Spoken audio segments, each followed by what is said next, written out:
할렐루야. 오늘도 새날을 주신 하나님을 찬양합니다. 자, 오늘은 5월 5일 어린이날입니다. 우리 주님은 누구든지 어린아이 같은 마음을 갖지 않고서는 천국에 들어갈 수 없다 말씀하셨죠. 혹시 우리의 마음이 너무나도 세속화되어 있지 않은지, 너무 많이 계산하고 있지 않은지 오늘 하루 좀 돌아보시면서 어린아이 같이 순수한 마음을 회복할 수 있는 이 하루가 되실 수 있기를 바랍니다. 자, 오늘 우리에게 주시는 하나님의 말씀은 레위기 6장 8절에서 7장 10절까지 말씀인데요. 그 중에 8절에서 13절까지만 봉독해 드리겠습니다. 하나님의 말씀을 경청하시기 바랍니다. 여호와께서 모세에게 말씀하여 이르시되 아론과 그의 자손에게 명령하여 이르라. 번제의 규례는 이러하니라.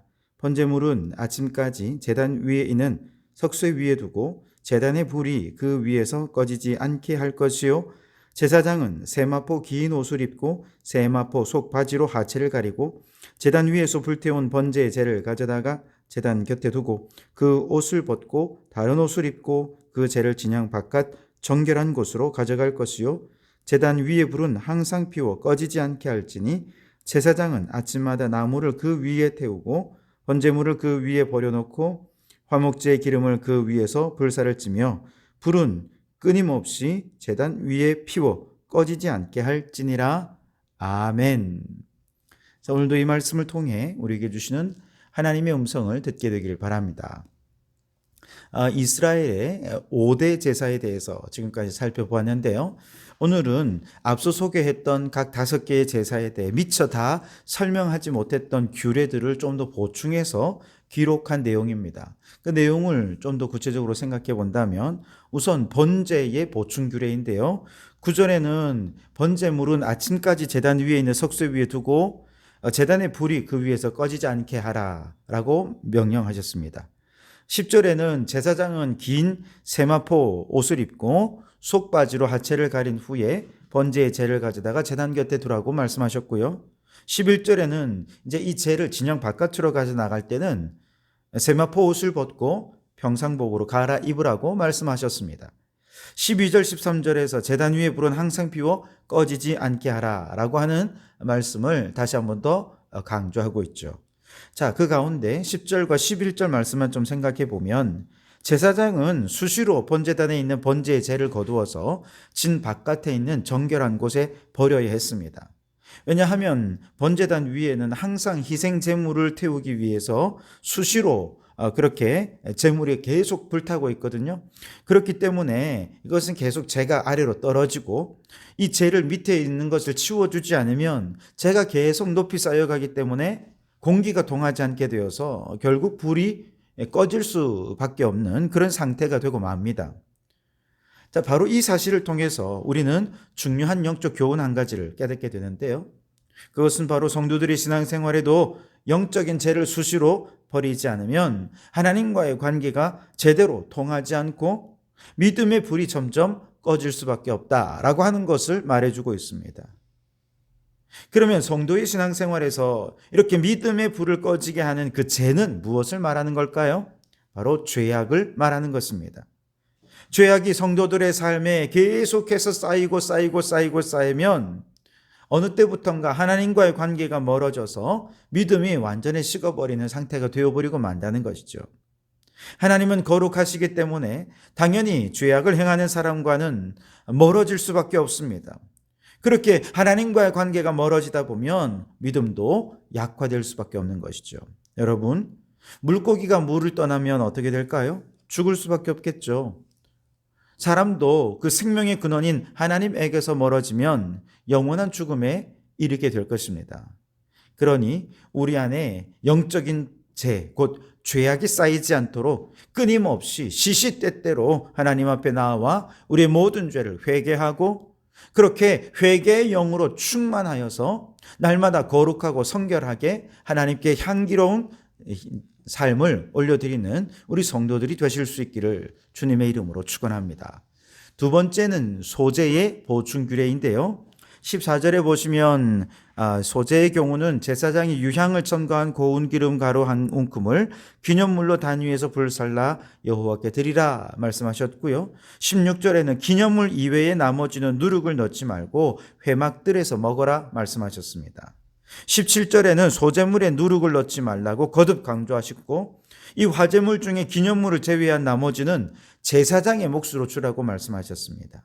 18절에는 속죄제, 속건제와 같이 거룩한 소재 제물은 아론의 자손의 남자만 먹어야 한다라고 하시면서 하나님께 드려진 제물을 함부로 만지지 말라고 당부하고 있습니다. 자, 이 가운데서 16절을 보시면 이 소재에 남은 것을 아론과 그 자손이 먹되 그렇게 말씀하시죠. 자, 여러분, 아론과 그 자손들은요, 사실 성막에서 제사장의 직분을 수행하기 때문에 생업이 따로 없습니다. 그래서 하나님께서는 소재물을 비롯해서 속죄제나 화목제 가운데 그 제물의 일부를 제사장의 몫으로 떼어주게 해 주셨습니다. 그래서 그들의 생계를 보장해 주신 것이죠.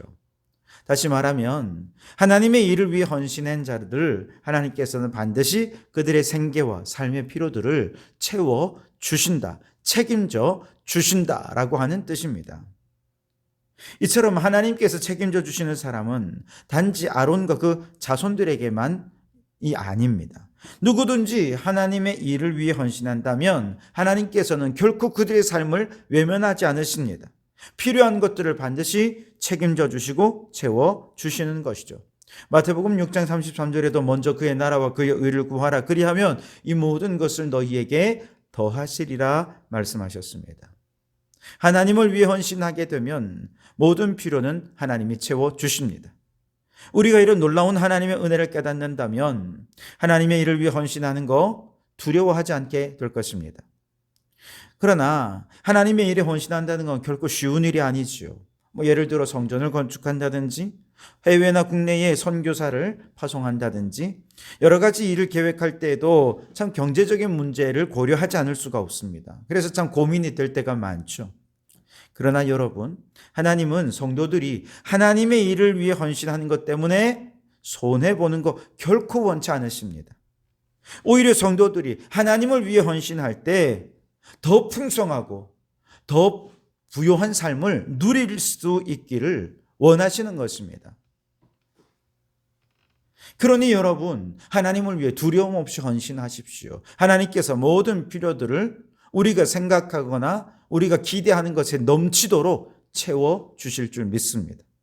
뿐만 아니라 우리가 하나님의 일 그 자체를 계획하고 그 일들을 수행하는 과정에 있어서도 모든 필요한 것들을 하나님께서 채워주실 줄 믿고 주님께 모든 것을 맡기는 여러분들이 되실 수 있기를 바랍니다. 그 다음에 속죄제의 보충 규례가 있는데요. 25절에 보면 속죄제 희생은 지극히 거룩하기 때문에 번제 희생을 잡는 곳에서 속죄제 제물을 잡으라 말씀하셨습니다. 26절에 속죄 제물의 고기는 제사장들이 회막들 거룩한 곳에서 먹어야 한다고 말씀하십니다. 27절에는 제사장만이 그 희생 고기를 접촉할 수 있고 속죄 제물의 피가 옷에 묻었다면 반드시 그것을 거룩한 곳에서 빨아야 한다라고 규정해 주고 있습니다.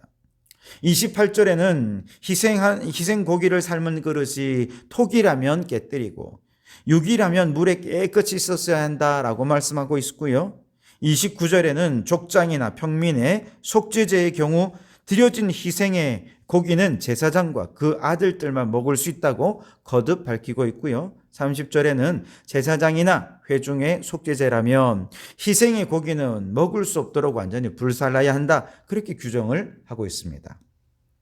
자, 이런 여러 가지 속죄제의 규정 가운데 28절에 속죄제의 거룩한 희생의 고기를 토기로 삶았으면 그 그릇을 깨뜨려 버리고 유기에 삶았으면 그릇을 닦고 물로 씻으라, 그렇게 말씀을 하고 있습니다.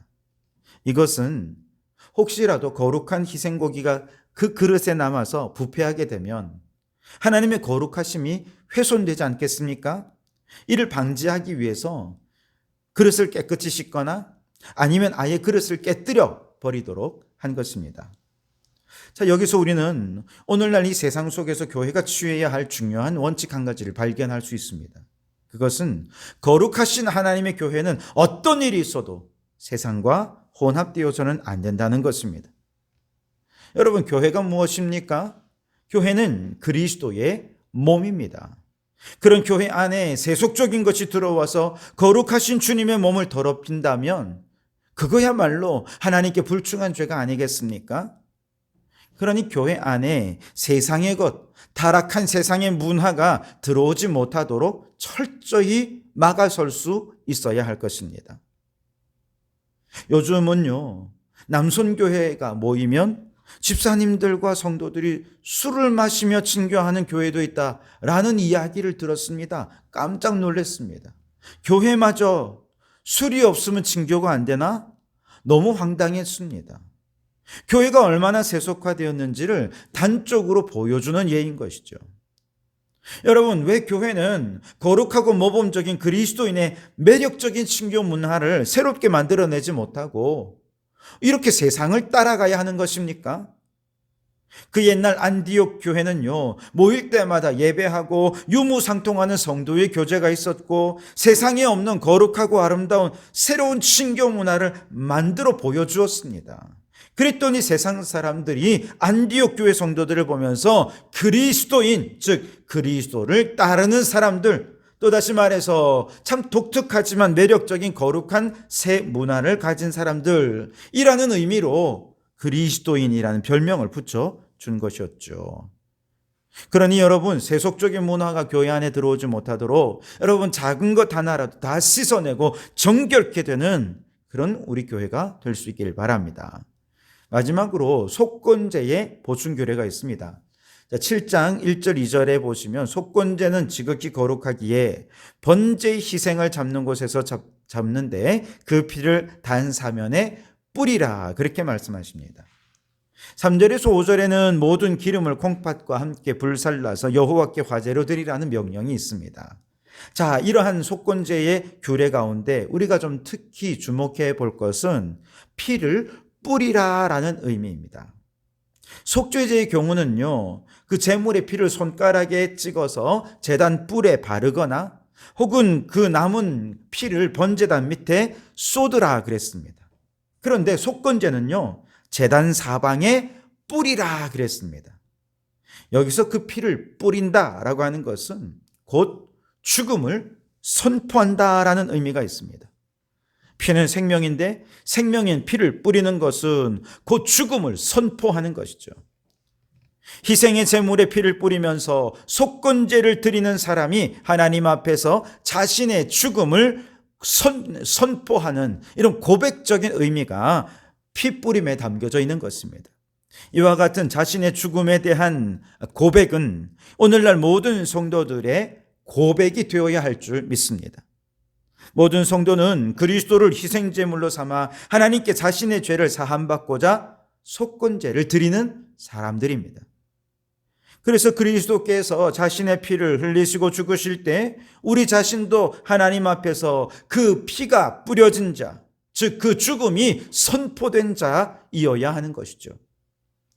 그래서 갈라디아서 2장 20절에 내가 그리스도와 함께 십자가에 못 박혔나니 그런즉 이제는 내가 산 것이 아니요 오직 내 안에 그리스도께서 사신 것이라. 이제 내가 육체 가운데서 사는 것은 나를 사랑하사 나를 위하여 자기 몸을 버리신 하나님의 아들을 믿는 믿음 안에서 사는 것이라 말씀하셨습니다.